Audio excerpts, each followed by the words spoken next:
মাদারীপুরের এক হোটেল থেকে অবশেষে উদ্ধার করা হলো নিখোঁজ বাংলাদেশ ব্যাংকের উপপরিচালক সৈয়দ নাঈম রহমানকে।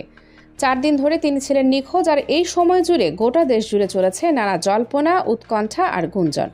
তবে মঙ্গলবার 11 নভেম্বর রাত 10:30টার দিকে মাদারীপুর শহরের পুরান বাজার এলাকার রয়্যাল রেস্ট হাউস নামে একটি আবাসিক হোটেল থেকে অক্ষত অবস্থায় তাকে উদ্ধার করে পুলিশ। অভিযানে নেতৃত্ব দেন মাদারীপুর জেলা প্রশাসনের নির্বাহী ম্যাজিস্ট্রেট নাইমুর রহমান সরকার, সদর মডেল থানা পুলিশ এবং ঢাকার মেট্রোপলিটন পুলিশের শীর্ষ কর্মকর্তারা। এ যেন এক সমন্বিত অভিযানে ধাঁধার সমাধান, কারণ এই নিখোঁজের খবর প্রকাশের পর থেকেই বিষয়টি দেশব্যাপী আলোড়ন তোলে। সামাজিক যোগাযোগ মাধ্যম থেকে শুরু করে গণমাধ্যমের সৃষ্টি হয় ব্যাপক আলোচনা।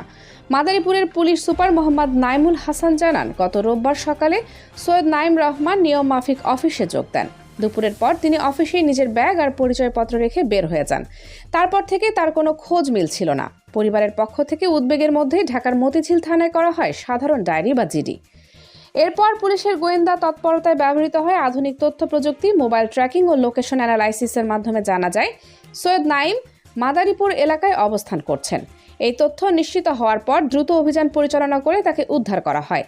রয়্যাল রেস্ট হাউসের ম্যানেজার জানান, রোববার বিকেলে সৈয়দ নাঈম নিজেই হোটেলে ওঠেন। তিনি বলেন, একটি চাকরির পরীক্ষা দিতে এসেছেন, থাকতে চান 2-3 দিন। অগ্রিম ভাড়াও পরিশোধ করেন তিনি। হোটেলের রেজিস্টার খাতায় তার নাম, ঠিকানা ও বাবার নাম নিয়মাফিক লেখা ছিল। ঠিকানা ঢাকার মিরপুর পল্লবী, বাবার নাম সৈয়দ মোস্তাফিজুল রহমান। তবে প্রশ্ন রয়ে যায়, কেন হঠাৎ তিনি অফিস থেকে বেরিয়ে এসে একেবারে মাদারীপুরের একটি হোটেলে উঠলেন? তিনি কি কারোর সঙ্গে দেখা করতে এসেছিলেন, নাকি মানসিক চাপ থেকে একটু দূরে থাকতে চেয়েছিলেন? এই রহস্যের জট এখনও পুরোপুরি খোলেনি। মাদারীপুর সদর মডেল থানার ওসি আদিল হোসেন জানিয়েছেন, আইনি প্রক্রিয়া শেষে বুধবার সৈয়দ নাঈম রহমানকে রাজধানী ঢাকার মতিঝিল থানার পুলিশের কাছে হস্তান্তর করা হবে। আপাতত তাকে চরমুগরিয়া পুলিশ ফাঁড়িতে রাখা হয়েছে।